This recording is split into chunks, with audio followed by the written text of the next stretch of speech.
finalists for the Professional Pilot of the Year are Wayne Cottrell, Little Wings, Trent Robinson Aviation, and Peter Schott, Flight and Build. And the award goes to Trent Robinson. Yeah! Standby star 9000, 1013, Kilo 25. Coordinating aileron and rudder, bank, balance, bank pressure, rolling to 30 degrees. That's 30 degrees there. Runway 29, 1231. G'day everyone, and welcome to episode 141 of the Flight Training Australia podcast. I did it. Oh, pretty cool. Amazing night the other night in Sydney, and celebrating with everybody, all the nominees, all the award recipients, and missed out on the first two categories, but the final round was very humbled and honoured to take out the Professional Pilot of the Year award. Thank you everyone for your amazing messages of support, and really wonderful to receive that accolade and share in the night with family. My wife came with me, and Dan and Jenna from Pasquale Aviation, as well as being hosted by Sue Monkton, along with all the great team from the Civil Aviation Academy, having us on their table. Great night, celebrating with everybody, and yeah, again, just means the world. And thank you to everybody for your beautiful, kind messages. It's great networking to meet so many different people. I had a fantastic chat with so many people. I'm sure if you've been to awards nights, and it's just like hosting a party, I guess. Trying to get around to everybody and have any meaningful conversation is sometimes difficult, but certainly got a few out of the way, and a lot of interesting things going on, and ideas, plans, and areas that we need to address, which I'll touch on in a moment. The Aviation Summit was hosted by Australian Aviation Festival, and that was the first one of its kind, where they put on a number of panels and discussion items ranging from fuel resources and biofuels right through to hiring and the future of aviation, which is definitely a discussion I'd love to get into at some point, knowing that we really need to be fostering the future generations. And I think some of the things we need to consider doing as well is often the topic of promoting aviation amongst ourselves is always a strong point, but for people who are not familiar with the aviation industry, we don't do so well at. And the idea of careers, guidance counselors and the like, I don't know, I almost think, yes, that's important, but by the time you've got to that point, I think it's almost a bit late. One of the big things that comes up with discussions, and this came up in Brisbane at the Sector Safety Risk Profile group that I attended on Tuesday last week, is that some pilots are not as passionate about aviation as they once were. And I think this is a bit of a byproduct of maybe scrolling through the careers guides and going to these career events and thinking, oh yeah, pilot sounds kind of cool, but not necessarily something they've thought about, in their childhood or whatever. And not to suggest that that's an essential thing, but I think we all agree that to remain in this industry and stick it out, it is something we need to love and have a certain level of passion about it. And not that everyone's going to have the same level, but it'll certainly go a long way to having a fruitful career and being able to stay in industry and retain the people that we need to retain to put back in and further develop and train and pass on knowledge and experience to other aviators and engineers and cabin crew and all the facets that is this incredible industry of ours. So yeah, had a fantastic trip away, and got to see some whales and other bits and pieces, and just have a little bit of a break, but we're straight back into it again. All right, so today, just a quick one, because again, I got pretty early in the morning, and you can probably hear I'm still a little bit tired, but I wanted to have a bit of a chat of something that comes up quite often on check flights and student pilots alike, and that is starting engines. Now, we all know that there are several different engine types out there, but irrespective, a lot of these tips will basically be valid for all aircraft types. And again, you can adapt as need be. Now, one of the biggest things I guess we've got to really identify where there is a bit of a difference is our carbureted engines versus our fuel-injected aircraft. And while the carbies are still hanging in there strong, they're becoming less and less common with newer aircraft training platforms becoming available. All right, but even still, we're priming or boosting with the boost pump. It's still very much the same sort of process. So I just wanted to touch base on some bits and pieces and really just to understand what's going on with the engine start process and for piston engine aircraft, that is, and some tips and things that you can do just to help you. Again, not so much for the early aircraft, as long as you do it properly, but they're a lot more forgiving. But when you get a bit further down the line, especially into 6 cylinders and some continentals, that sort of stuff, they get a little bit more fussy, and it's very easy to do the wrong thing. And if you're up here out in the bush or something else and you flatten a battery because you've messed up the start sequence and cranked it too hard, not only are you going to be doing damage to the starter motor and the crank and everything else, but you're going to damage the battery and get stuck. And that's the last thing you want. All right. So one of the first things we'll do is just talking about the engine start itself. And obviously, pre-start checks are one of the things we need to do. Now, very common, we have a topic or concept called a hot start or a cold start. First of all, a hot start does not mean a hot day. All right? Otherwise, in most of Australia, we'll be doing hot starts all day, every day. A hot start is talking about the engine has already run within about the last hour to 30 minutes. After an hour, like anything, residual fuel and all that sort of stuff is going to eventually drain away, and you'll need to reprime and do all that as you would a cold start, i.e. has not run at all that day. So the easiest way to do this is obviously once the master gets turned on, have a look at the oil temperature gauge, and that will give an indication if there's residual heat left in the engine. If it's dead, far left, not indicating anything, and you would have noticed obviously when you did your pre-flight, if there was warmth in the engine, then it's a cold start. If it's a hot start, slightly different technique, and we're going to come to that in a minute. Next thing is the electrical system. Before we go and try and start the engine, we want to just check the voltmeter. Depending on the aircraft, if you've got a digital voltmeter, then you'll be able to see specifically that you should have 13 plus or 25 volts or thereabouts. If not, then hopefully not a massive discharge. Ammeters are a little bit harder to tell exactly what's going on, but you'll certainly know when you try and turn the engine over whether it's got a good healthy battery or not. So when we're going to start the engine, it's really important to follow the specific checklist for the aircraft that you're flying. As I said, between Lycoming and Continental, or you might even be flying an Ostro engine, it could be flying a Rotax engine. Right? They're all slightly different in terms of how they like to be primed and boosted prior to start. And so it's very, very important to check the way that manufacturer wants the aircraft sorted, and obviously listen to your instructors if you're training. Now, the mixture and throttle settings.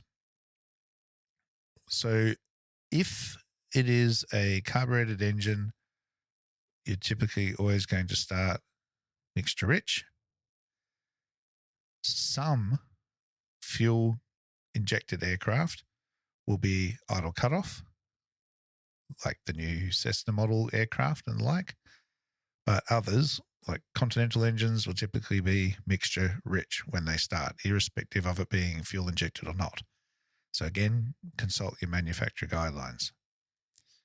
The throttle. Where should you put the throttle? Typically, most checklists will say 1/4 inch. Now, if you don't know what an inch looks like, it's going to be a little bit hard to work out what 1/4 inch is. All right, but an inch is about 2.5 centimeters. So 1/4 inch is barely a centimeter. All we're doing is just pulling it all the way to closed and then nudging it forward just a little bit. Why is this important? Well, a number of things. A, it's not going to overprime or boost the engine. It's not going to allow too much fuel through so that when we actually get an engine start, it's going to rev the guts out of it, because we don't want that. And B, it's just going to keep everything nice and steady. If we try and open the throttle too quickly while we're starting, which is what something people tend to do, is you're just pouring more fuel on the fire. All right, so we'll get back to that in a second. Let's have a think about priming the engine now. So when we prime, as I said, it's either going to be a primer, in which case it's got a skeleton key style lock on it. So we need to pull, twist until we feel the notch, push in, little quarter turn and pull out. And now we've got a plunger.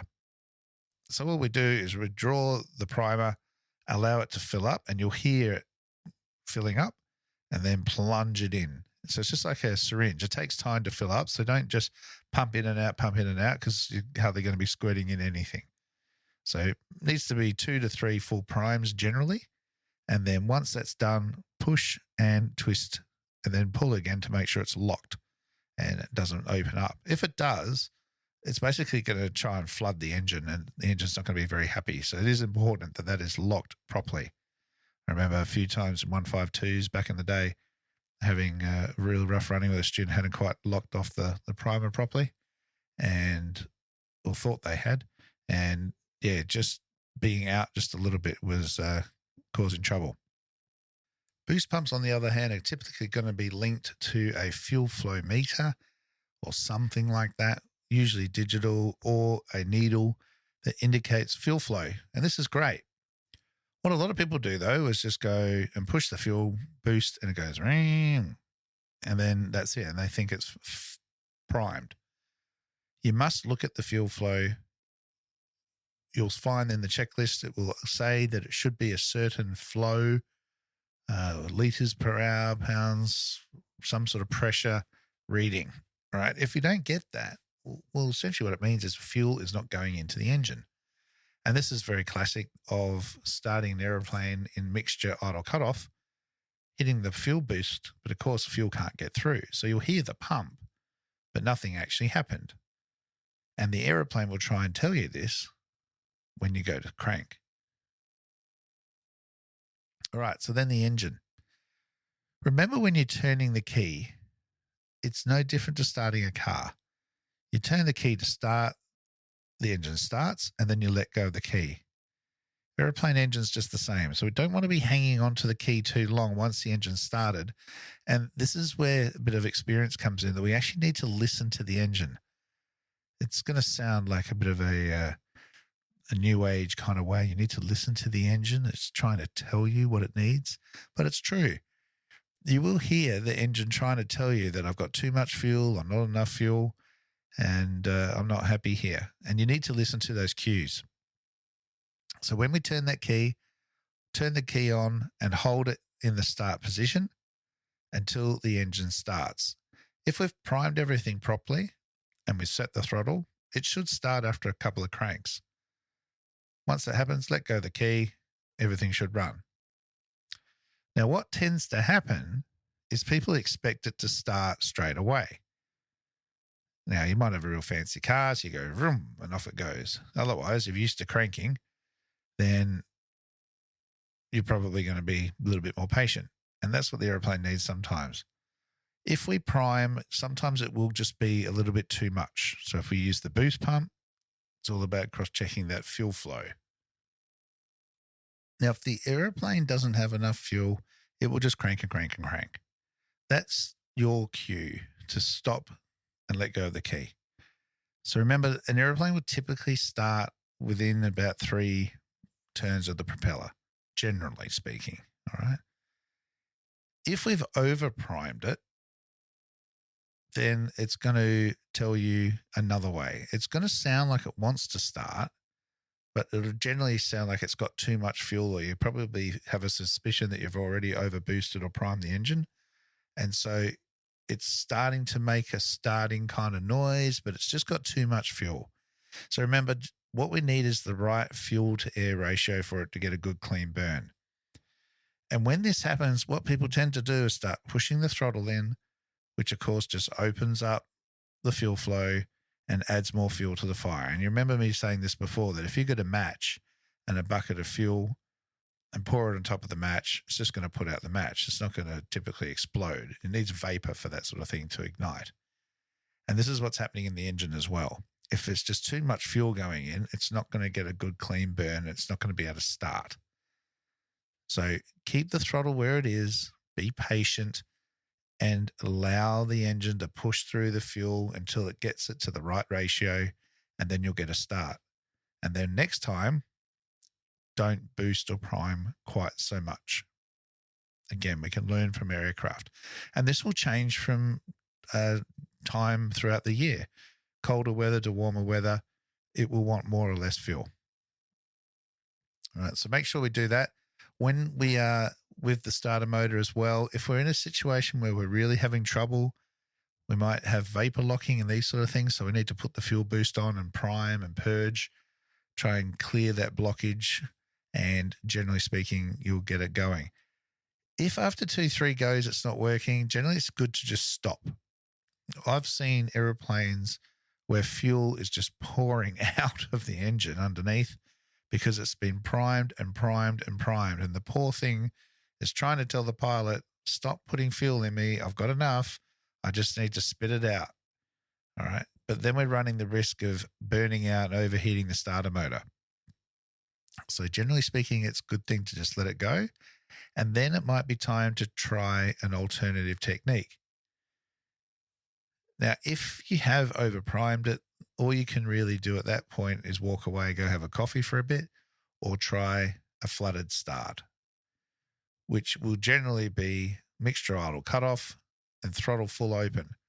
And what that will do is won't allow the introduction of any more fuel, but it'll get rid of everything that's in the engine, like I was saying before, until it gets it to that right ratio. Once that happens, the engine will start. And then what do most people want to do is then slam open the mixture because they're worried it's going to stop. What does that do? Allows a massive bucket of fuel come in and usually puts the fire out again. So again, let the engine start and then nice and smoothly transition the mixture to not quite full, go about 3/4 or so, and the throttle at the same time, of course, needs to come back to idle. Otherwise, you're going to rev the guts out of it. You don't want to be doing that. Speaking of which, a lot of aircraft owners, maintainers, schools have different opinions on where the engines will go. A lot of people go 1,000 RPM, some go less, some go to an idle where it barely sounds like it's going to stay alive and keep ticking over. All right. A lot of that was to do with avoiding engine fouling, not as big an issue these days because we have low lead fuel, but is a consideration for lengthy periods of time. So again, consult your relevant aircraft guidance and local school information for that sort of thing. Once the engine's started, we want to obviously set the RPM so we're not exceeding 1,000 RPM or thereabouts. And we should be cross-checking our fuel flow is working and our oil temperatures and pressures. The oil pressure should come up within seconds, generally speaking, and we want to make sure that that responds. If that doesn't, it's indicating some form of fuel oil flow problem, and we need to shut the engine down immediately to avoid damage or any further damage. All right, and again, why it's so crucial that our temperature and pressure gauges and all these things work, because they're the only indicators we have that there may be a problem inside that engine. All right, so some common issues, as I said, hot starts. Definitely up in hotter weather conditions, hot starts can be difficult. Remembering when I say hot starts, because the engine's already started, but with the actual atmospheric heat as well, it does potentially make it complicated. All right. Various engines, especially the O540s and those sort of things, they can get a little bit temperamental, and you need to really learn how those engines like to be primed. Sometimes trying to restart within 5 to 10 minutes, you might be able to do with no prime. Anything longer than that, then it's going to need a squirt. Much more than an hour, you're going to need to do more of a cold start style process. But again, need to get to know the aircraft and how it works. Cold conditions, we've got to look after the engine. The oil's going to be thick. Because of that, it's going to be harder to start. The engine and the pistons and everything have got to work a little bit harder. So it's really, really important that we allow the engine to warm up. And those temps and pressures, again, we don't just finish our run-ups and go flying when the oil temps and pressures are outside of the green range. Not cool. You need to spend the time. And sometimes it would take 0.2, 0.3 or 12 to 15 minutes or so to allow that aircraft to come up to temperature. So you can do things like close cowl flaps and maybe run it at 1200 RPM, lean it out a little bit just to help the temperature build up a touch, but you just really have to sit and wait. It's just how it works. So be mindful of that in colder conditions. Flooded engine, if you do suspect it, you're going to get that fuel smell. Like I said, sometimes jump out, have a look, you'll see fuel pouring out, and open the throttle fully, close the mixture, allow the engine to start and clear it. Once it gets to that happy level, smoothly return them both to their normal positions of throttle idle and mixture not quite rich. Again, we don't want to go all the way.